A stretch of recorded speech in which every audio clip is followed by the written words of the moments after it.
Hey, hey, friends. Welcome. How's it going? I'm great. Julie, how you doing today? Great, my friend is here. Yeah. Julie It's a stacked good the day. deck today because she brought in her awesome friend, Lindsey. She didn't get in because of her friendship. She got in because of her incredible Because she is a acumen. powerhouse. She is a powerhouse, So excited. y'all. So we are really excited to talk to Lindsey Percival today. She is with MakeAWish America, and she started here just not too far from here, actually, in Edmond, Oklahoma. This is where our studio is.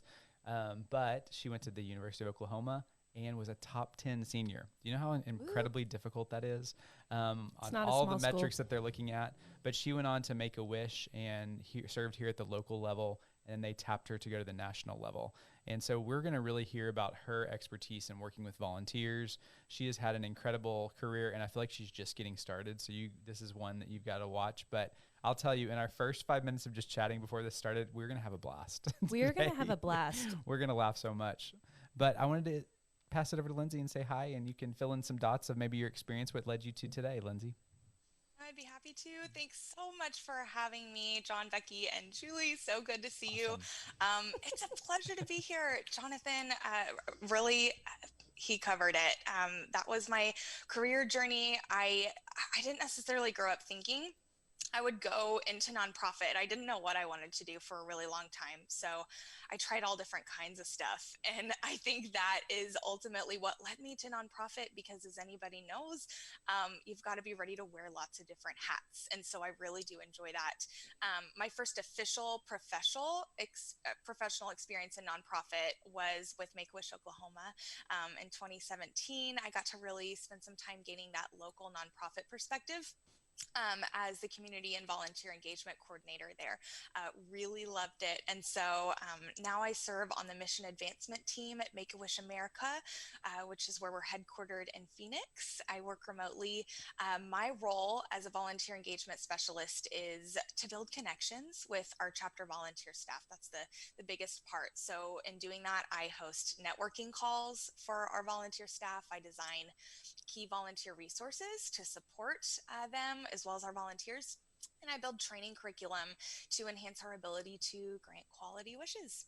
So, I mean, we all love Make-A-Wish, right? I hope everybody listening knows what Make-A-Wish is. I mean, it's probably one of the most recognizable charities. And I mean, we were talking before the call started, and it's like, I don't know of a way to get immediate joy into your heart than to hear about a sick child who is getting their dream. And I'm so excited to hear the stories. And I know we're talking a lot about volunteers, and I saw this sentence on your resume, and I feel like it bears mentioning because it's just so extraordinary that Lindsey, during her tenure, launched new volunteer roles, piloted events, and helped grow the organization's statewide volunteer base by 197%. And so I would have rounded up to 200. Yeah, I mean, we probably would have said in upwards of. But I just think this is an area, I mean, as people are starting to talk so much more about engagement, especially right now in COVID, and trying to virtually reach out and connect with people, this is such a hot topic right now. And so I'm so curious about where you're going to take us today. So talk a little bit about the mission of Make-A-Wish. And I think you have a really incredible story about the first wish that was ever granted. Yes, I love to tell that story. So I'll sort of set the stage for you. Our mission statement is, together we create life-changing wishes for children with critical illnesses. And so I'll tell you a little bit about where Make-A-Wish is today in that mission, and then the history that led us to that point. So Make-A-Wish is the world's largest wish granting organization. Just last week, we granted our 500,000th wish worldwide. Wow. Wish Kid Karina. It was wonderful. You should check it out. We serve every community in the United States, Guam and Puerto Rico, through 59 chapters, totaling more than 34,000 volunteers who generously give their time and energy to fulfill the mission. And we really rely heavily on these volunteers who serve in capacities of wish granting, office administrative support, board service, language translation, special event planning, fundraising is a big one, and truthfully so much more. And so kind of going back to our history now, the inspiration for Make-A-Wish all started in 1980 with Chris Gracious. He was a 7-year-old boy diagnosed with leukemia who wanted nothing more than to become a police officer. And so law enforcement officers heard about Chris's wish to be a police officer, and my gosh, they responded to the call. A police helicopter flew him to the Arizona Department of Public Safety headquarters for a tour. Oh my gosh. Chris experienced the thrill of riding in a patrol car and was named the first ever honorary state patrolman in Arizona history. The enforcement community presented him with a custom tailored uniform and a motorcycle helmet and a campaign hat and the motorcycle wings that he earned on his own battery powered bike. So it was an incredible experience, and many of those responsible for fulfilling Chris's wish wanted to do the same for other children with critical medical conditions. And so they founded the Make-A-Wish Foundation in November of 1980, and it's our 40th anniversary this year. So in 1981, Make-A-Wish granted its first official wish to a boy named Bobsy, who wished to go to Disneyland. That's Always awesome. Disney. I mean, can Dream we? of every kid. I was going to say, is this where the sort of vernacular term of "I want to go to Disney World" did Make-A-Wish start that phrase? You Yes, just X. yes. I can neither confirm nor deny. Own it. I would own it. Yes. So, okay, Lindsey, I'm trying to literally do mental math in my head. First, I'm like 500,000 wishes. What does that actually look like? And then I'm Yes. also thinking 36,000 volunteers. And I've been in roles that we've managed even up to like a couple hundred volunteers. And I've got mad respect for that. So right? overwhelming. I'm like, my It's heart so is going overwhelming. fast and getting sweaty just thinking about having 100 volunteers do anything. Right? And so I know that y'all have got to be really good, obviously, at corralling volunteers. But it seems like, if I think about a wish, it's like sometimes you go to Disney World, but sometimes you're flying in a helicopter. It's like, is there a template? And I wonder if you could walk us through how do you, engage volunteers, and what is this engagement puzzle look like? And if you could break it down for us, that'd be amazing. Oh, I'd love to. So firstly, every single wish experience is unique and truly tailored to the child. And so it's true. There are so many different types of wishes, and even Disney wishes, like we've been talking about, Disney World or Disneyland. It's true that no experience is ever truly going to look alike. Our volunteers are so highly trained in getting to know the heart of the child and going, what is the most meaningful part of this wish? Let's make sure that this wish is truly your wish, and just the amazing experience. So let's talk about just generally the volunteer engagement puzzle. The volunteer engagement role is huge, and it encompasses a lot of responsibility across many facets of the organization. It's outreach, it's human relations, it's training and education, screening and placement, it's fundraising, it's program, it's operations. It's so much that it can be very puzzling. It can.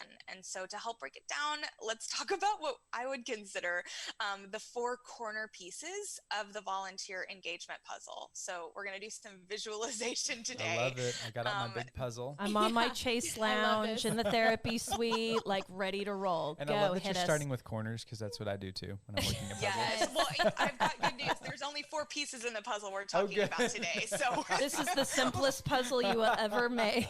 You we cannot can get do this it wrong. together. Okay, good. Okay, if you're taking notes, this is where number 1 starts out. And I Hit have to us, say, Linz. pull over. If you're Yeah. driving, pull Thank over you, to take John. notes. That's right. So number 1, I'm going to go in the top left corner. Okay. The onboarding experience. This is a big piece of volunteer engagement. I recommend thinking of the way you onboard volunteers as a multi-step first impression, which is really on both sides. Okay. It's our job to make the process flow smoothly. For the volunteer, we need to see commitment to the mission and a desire to serve it, as well as a specific skill set that we're looking for.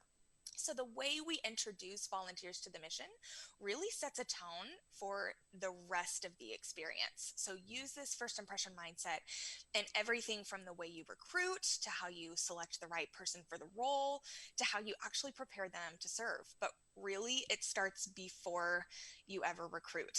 Look at the way that your volunteer roles are designed. Could they use a refresh?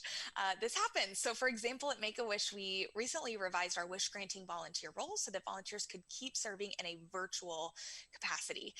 We rolled out a social media role to meet a need that we identified. And it's just important to continuously revisit your role descriptions to make sure it's meaningful to both the volunteer and to the organization. Another piece of this first impression is your website. That's a critical piece.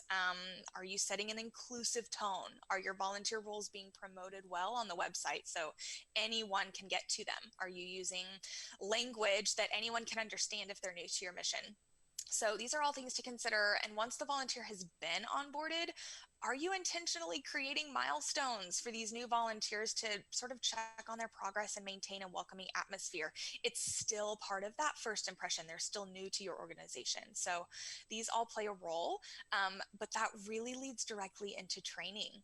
And so my second puzzle piece, if we're going next, now I'm in the top right corner, is the training mentality. Awesome. So, yeah, go ahead. I mean, I think, what you're talking about with onboarding is just hits home, because I think you have to shift your mentality too, because I think it's easy when you're in these roles, you have all these things to do that you forget that they are volunteers and you need to like steward that experience and steward their time. And so I think setting the tone right from the beginning is really critical to that. And you either are going to make friends right out of the gate or not. And I also love that the way you've started off is exactly the way anyone who's ever worked in a nonprofit starts off. When you say getting to know the heart of a child, I mean, that is what we're trying to do, is we're getting to know the heart of a donor, and we're trying to make those connection points. And I think the first corner is so brilliant because it really causes you to step back and do some self-reflection on, are we communicating in the right way? Are we asking the right things of our volunteers? Because there's nothing worse than going into something as a volunteer with your heart in the right place and you're like, I don't know what I'm doing. I don't know where I'm supposed to be. I don't know exactly what they're wanting of me. And to create something that's so harmonious just fast tracks your ability to get the mission served. So I'm already in. Number one, great, check. Check. Check. Very well said. Yeah. Yeah, very well said. And Jonathan, you're exactly right. It's stewardship on both sides, like you mentioned, Becky, too. So training mentality, it's the second corner piece, which really ties beautifully into onboarding. Let's first talk about initial training. So once your volunteers have applied, it should be role specific. So at Make-A-Wish, we train on the history of the mission and we provide orientation of general knowledge that every volunteer should know. But then we provide role specific training to the volunteers, really going through the steps of what to do, how to do it, and identifying the necessary skills. Other things to consider. Do you have a manual the volunteers can keep? Consider how and where you're hosting your trainings. Is it difficult for somebody to be there based on where they live or what kind of hours they work? Are you holding them just in person or can they come online? These are just all things to consider when you're designing a successful initial training. So this is kind of what you were mentioning, Becky, about starting something new and being like, I don't know what I'm doing. Think about any time you've had a negative experience starting something new, a job, a hobby, a class. If you can try to pinpoint what was difficult or frustrating about that experience, it's going to help you out here. So maybe it was a lack of communication. Maybe you didn't feel appropriately trained. Maybe the training was so overboard that you got overwhelmed and you're like, I'm not doing this. So put yourself in the shoes of an incoming volunteer. Think through the process from the moment the person sees or hears about the opportunity to the moment they start volunteering.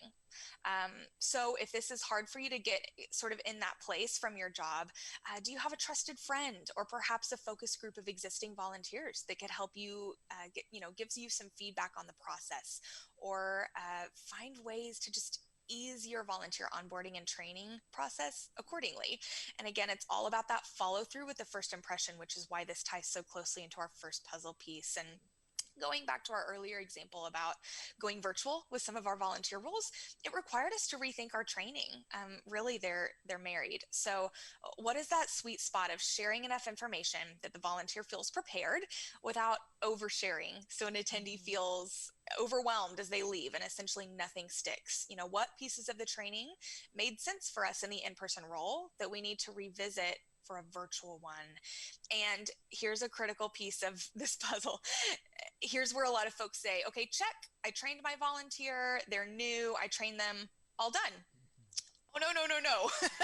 It's pivotal for continuous training to be woven into the culture of the volunteer program. And frankly, I think this is true of any nonprofit role. We have to keep ourselves pointed in the direction of improvement, innovation, and efficiency. And this extends to our volunteer base. So we cannot train a volunteer once and call it good. Offering continuing education for your volunteers is ultimately going to help your retention. It's going to result in higher quality volunteer experiences.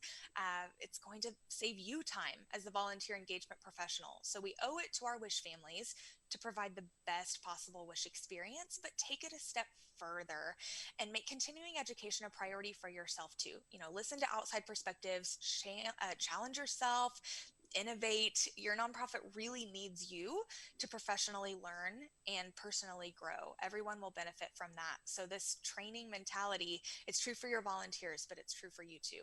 Lindsey, will everybody tap the scroll back 30 seconds and re-listen to that?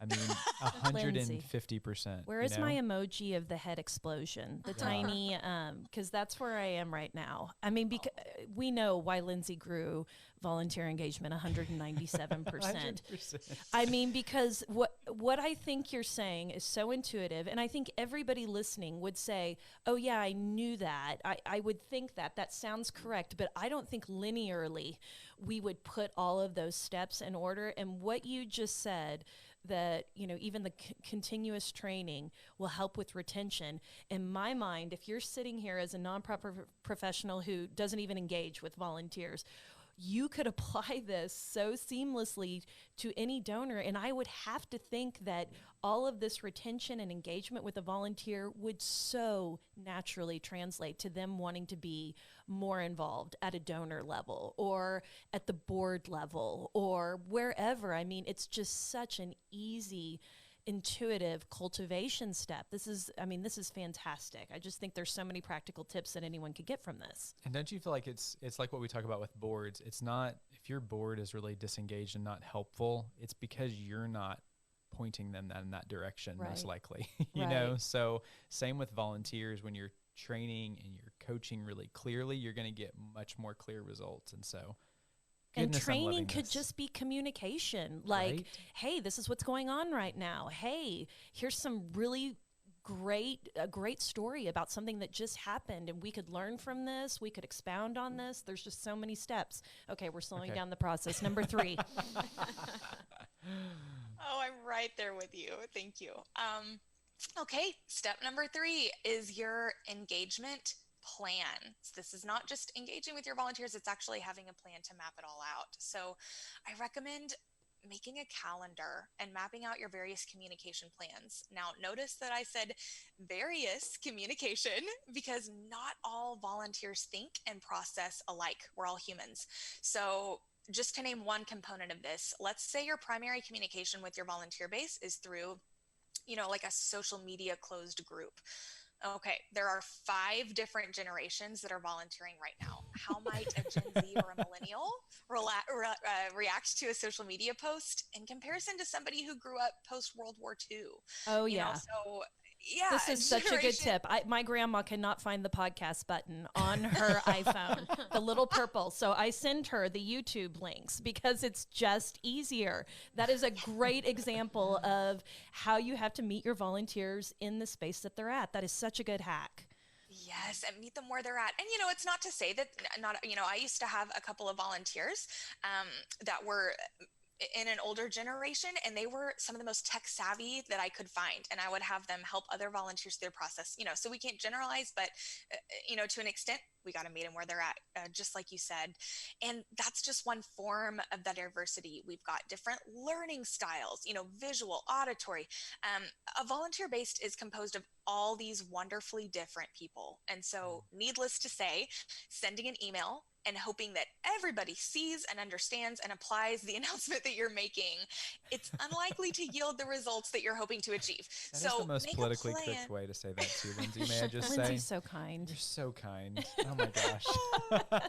You are kind. You are kind. So make a plan that utilizes some diverse communication, so you're not having to think through it every day of the week. And in that same breath, take into account your different volunteer motivations as well. We all have different reasons to serve and different ways that we like to be appreciated. Volunteer appreciation. Some volunteers love to be given a social media spotlight, or a handwritten note, or some Jonathan don't want to be acknowledged at all. They don't want the attention. I feel like I saw something like that about you recently. Oh my gosh, yes, you pegged. Yeah, totally. So, mapping out your appreciation is going to help you out. Your recommitment process. What's your timeline for this? Is there a contract that the volunteers need to sign? Okay, so in your plan for engagement, are you really giving them enough time to see that contract and have time to sign it and return it to you in a timely manner? Okay, so back to volunteer appreciation. Do you think very many volunteers will recommit to another year with you if they haven't heard from you since the last go round? So that's a really important piece. And then continuing education. So here we see the puzzle pieces really are fitting together. Training and education definitely need to be written into your engagement plan. It's a big way to engage with your volunteers. And ultimately, this plan will allow you to fine-tune your engagement throughout the year, since ongoing communication, it's a priority. Will your volunteers respond best to weekly emails or monthly newsletters? Do they like having engagement through the Facebook group, or will they never see the information unless they get a phone call from you or maybe from a peer volunteer? Are your volunteers thriving in their roles, or could they better serve in a different capacity? The volunteer, just different appreciation methods that we talked about.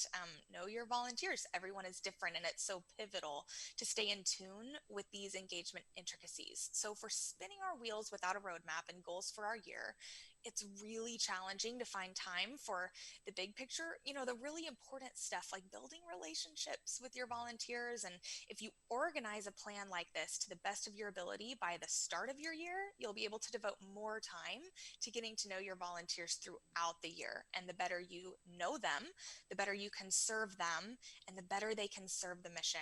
So one more time, I just want to call out how these puzzle pieces really fit into one another very intentionally. Your engagement plan, it involves recruitment, it involves ongoing training, and of course, it fits into our last puzzle piece, because your plan must be built on the foundation of your organization's values. Oh, we love values. Keep this going. Keeps coming I up. know. I love it. This is just a common theme that I don't know that it's just been elevated in our industry as much as it has. And I don't want to interrupt you. Keep going because you're on a roll. Oh, that's right. And you're right. It It is. is. It's being talked about more and more, which is a great thing. So value focus is our fourth corner piece of the puzzle. We must infuse the organization's values into the entire culture of the volunteer base. This helps keep volunteer engagement practices consistently aligned with the mission and vision, sort of a North Star for your planning and decision making in volunteer engagement. So it's also going to help you achieve a healthy balance between pace and quality. It's really important to find that balance. So it's going to be helpful down the road for things like change management or even conflict resolution. Let's say you are communicating a change to the volunteer role, or you're explaining why a volunteer's actions are not okay. It'll help to point to the values in this conversation and really help the volunteer see the significance. Now, this probably won't go over well if the volunteer hasn't heard about these values before. So from day one, from that first impression and the onboarding experience, you've got to make the values familiar and well established and keep giving those updates and reminders. So to share some examples, one of the values of Make-A-Wish is child focus. We always put the wish kids first. So outside of some of the more obvious ways to uphold this value, we share stories of our wish kids with our volunteers. This fits into your engagement planning. Be sure to find ways to tell stories, convey the mission's need, give consistent reminders of why doing what they do is so pivotal. And this also ties into our value of community, a diverse group of people working together toward a common goal. So another example is our innovation value. We are bold, imaginative, and creative. And this value ties into the training mentality that we discussed, that continuous improvement. And that starts with the onboarding experience. It really does. So there you have it, full circle, the four corner pieces to the puzzle. And I know we are really just scratching the surface here, but hopefully some of these puzzle pieces can be a great foundation to many more of your volunteer engagement efforts. I mean, I don't know how they couldn't. I mean, hearing it and from having volunteer experience and leading volunteers, I mean, these are such critical cogs to making the whole system work. And I love that you just pointed to using story to engage. And I think that's really important, because we can get all mechanical of like, we got to do these 12 things. But at the end of the day, it's like the stories are what keep people connected to it. And so I think lifting those, and especially as they align with the values and all the different things, there's ways to teach using stories. I think that's a really powerful thing that you brought out. So I love that you said that. And I also think the genius of this approach of a puzzle is that she didn't say like the 4 squares, because 4 squares are going to sit isolated in a box, but the puzzle is so integrated, and you cannot have this harmonious experience for a volunteer unless there is sort of this interconnected component to it, which I think that is the genius of this approach, that one thing removed, one puzzle piece removed from this, and boom, your volunteer does not have a critical part of how they can be part of the miracle that's already happening on the front lines of what you're doing.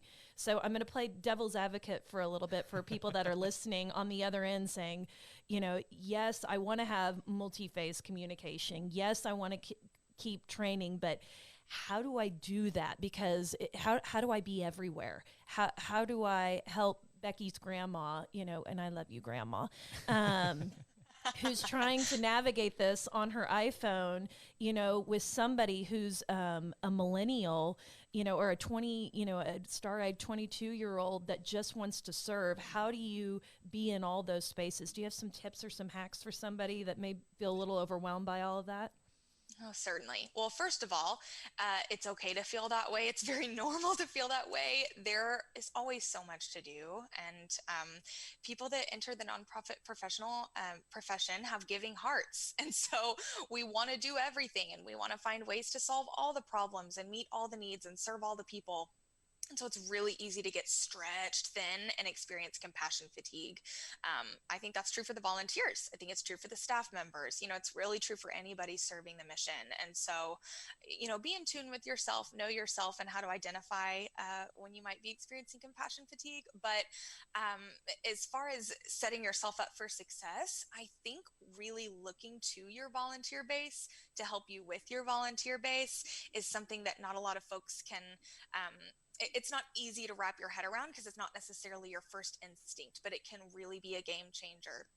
Do you have a volunteer that's really great with the digital programs that you're implementing in your volunteer base? Can that volunteer help train other volunteers on how to use it? Sort of that peer-to-peer interaction. Do you have a major announcement that you need to convey to your volunteers that it's going to take some time for you to really do that change management?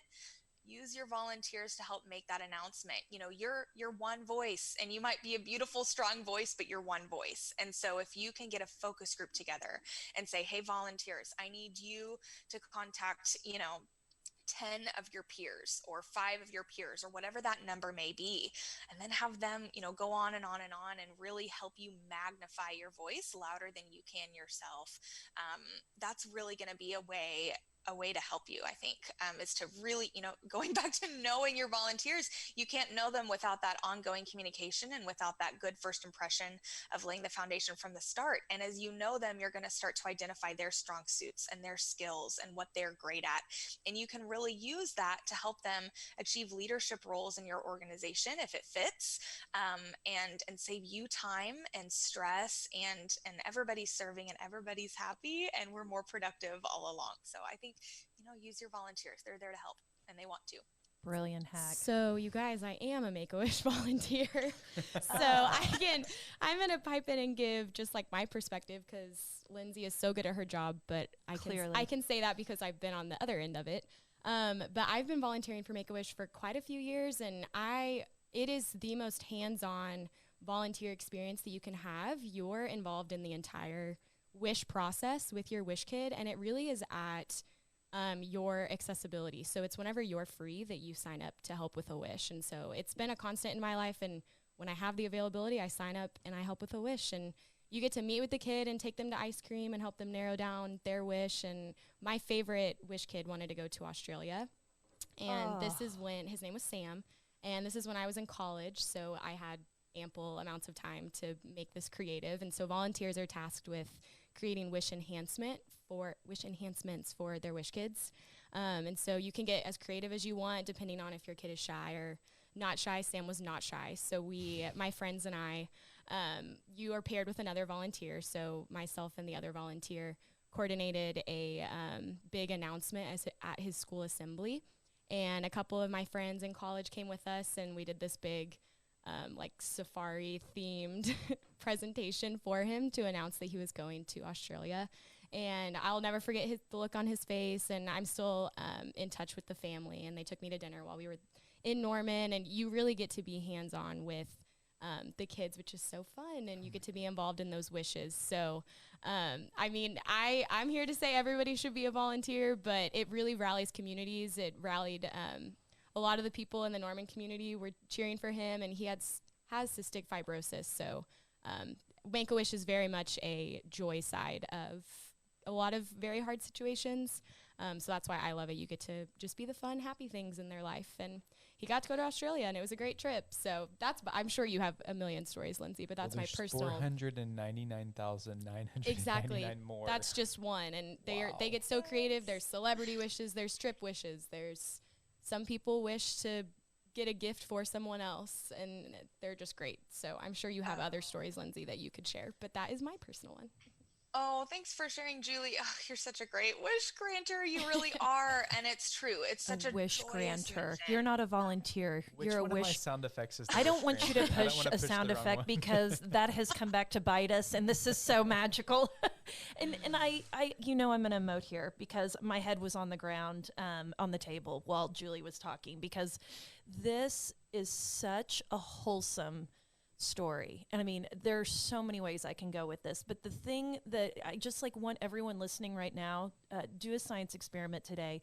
Get off Facebook, go to Google, type in Make-A-Wish stories, and lose yourself. Because I just think in a time such as this that we are living in, which is otherworldly, there is so much derision, and this to me shows the best in humanity. We talk so much about creating an impact uprising. We want to create a kindness revolution. And to me, Make-A-Wish has been doing that since 1980 or 81 or whenever that was. I mean, I have a picture in my head for the last however many minutes we've been talking of the story of the little boy who wanted to be Batman in San Francisco. Do you remember? I mean, everybody remembered how viral that story was.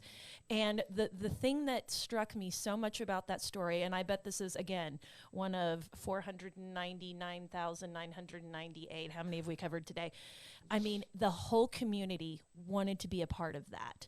Everyone wanted to be a part of it. It was a massive movement of grace, of kindness, of love, and of buying into this idea of the purity of childhood innocence.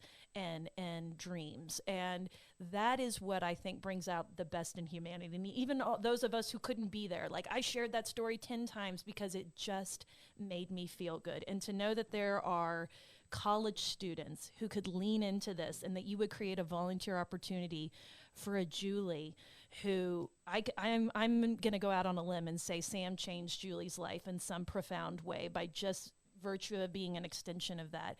I just think this nonprofit, I'm geeking out. It's like, how can we take the goodness of what's going on in this mission and just infuse it everywhere? So that is your homework today as you get off, is go to Google, do some Make-A-Wish Story. Are we over? Can I please ask Lindsey? I want you to share your favorite wish story with us. My favorite wish story. It's so hard. Every wish story is so beautiful, and it's fun to see. I should probably mention, of course, all these in-person interactions were pre-COVID, and our volunteers have really embraced the shift to virtual volunteerism with virtual enhancements and virtual visits, taking training courses online in a virtual space that might be new to them. Really doing everything they can do to make wishes continue. So that's been really special. A favorite. It's like, picking your favorite child. I really can't pick a favorite. I can name a few recent ones that have really been special to my heart. Last week, I mentioned Wish Kid Karina. So this is a really special story, and Julie hinted at it earlier. Many times we have wishes to meet a celebrity, wishes to have something like a shopping spree or a puppy or a playhouse, something local, lots of wish types, but it's really special when we have a child wish to give and wish to impact the community with this opportunity of wish that they've received. I'm dead. I need to prepare myself. So Wish Kid Karina, and this is a fun one to tell about because you can look up the actual video and really kind of experience it. We'll post it in the show notes, people. Go to the show notes. In the show notes. Excellent. So Karina really, she was exploring ideas for her wish. It's part of the process. And she thought about the support she received from her family and friends throughout her medical journey. And she was grateful for that, and she wanted to find a way to share some of that care and support with other children that were going through similar journeys. And she had fond memories of her carefree days at summer camp, a place where problems and stresses can take a back seat to fun and laughter. So through her wish, Karina hoped to create joyous memories for sick kids around the world, and she created Camp Karina. And so you'll be able to watch a video. It premiered. It was live at 11:11 a.m. Make-A-Wish Pacific time. Oh, this was just last Wednesday, September 23rd. And it was an incredible camp featuring Wish alumni and activities for Wish kids at home to, be safely distanced, but to have this way to connect and experience some joy and really, forget about their critical illness for a while. And that was a really special wish, let alone the huge milestone of 500,000 wishes. It's a really special one. And so they're all special. They're all near and dear to my heart. The first wish I really got to experience kind of from a volunteer perspective was a wish child named Freyna, who wished to meet Katy Perry. And this is another one that you might want to post in the show notes. Just a really special experience. Throughout Raina's treatment, she would listen to the song Roar by Katy Perry, and it would really just give her strength and motivation to keep pushing and, relearning how to do many things like talking and walking again due to her diagnosis. And so, the day that she got to meet Katy Perry and sit backstage with her before a concert and sing Roar together and meet Katy Perry's dog, it was an amazing experience. And, so many celebrities, they love to grant wishes, and they're so amazing with our Wish kids. And, hearing Katy shout out Raina's name during the concert, it's just, there's nothing like it. There's nothing like this mission. It really is the goodness that we all need to get on board with right now, because what I love about this mission, as you've talked about it today and we've kind of pondered it, is it throws the practical completely out the window, And we love unconventional and we love disruption. Yes, absolutely. And we just allow ourselves to be kids and celebrate childhood that doesn't think practically and efficiently, but it's like, of course we're going to go to Australia and we're going to go sit with Katy Perry and all these crazy things. But I just love that you champion that. And I love that you rally volunteers to champion that, because I feel like we need a heck of a lot more of that happening right now. So, okay, we ask everybody, Lindsey, to share your one good thing. And so I wonder if there's something you could share with us. It's either a life hack, tip, piece of advice that we could implement today. It's a toughie. There are so many good things. Right? You know, I really do believe it's what we're doing right now. Truthfully, I think it's learning from others and building a habit of discovery within the field. We've got to recognize the community of nonprofit and the potential that it provides, not even just limited to the people that work in nonprofit, but people that care about missions and want to serve them however they can. I think it's really easy to fall into this mentality of only working with people in your small circle, or only doing things the way you've always done them and hope that it continues to work, or being hesitant to reach out to colleagues at other organizations because it might feel taboo. But really, we just end up recreating the wheel time and time again, and we can do so much more good together by collaborating and sharing ideas and helping each other learn from our own mistakes, or sharing things that worked for us in hopes that a piece of it might resonate with someone else and they can make it their own. So I really applaud you guys for what you're doing in these efforts. It's a breath of fresh air. It's a good thing. Thank you. That's very nice. But I also think if there's someone listening today, we have quite a few listeners that don't work in the nonprofit space. I mean, that was such a good tip of like, look at Make-A-Wish. It is such an easy way that you can get involved in something that's bigger than you and help make the world just a little bit better. So Lindsey, where can people connect with you, connect with Make-A-Wish? Are you on social anywhere?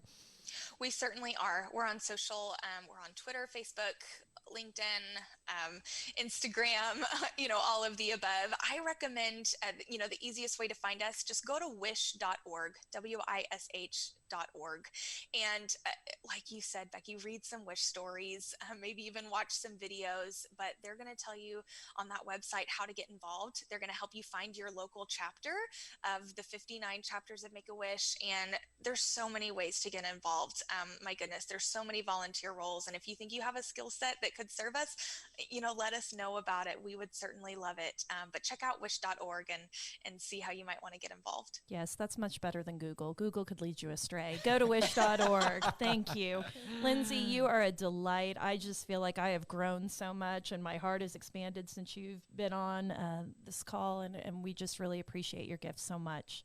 Thank you. We appreciate you. Thank you for having me. Keep doing what you're doing. We need it in the world. We do.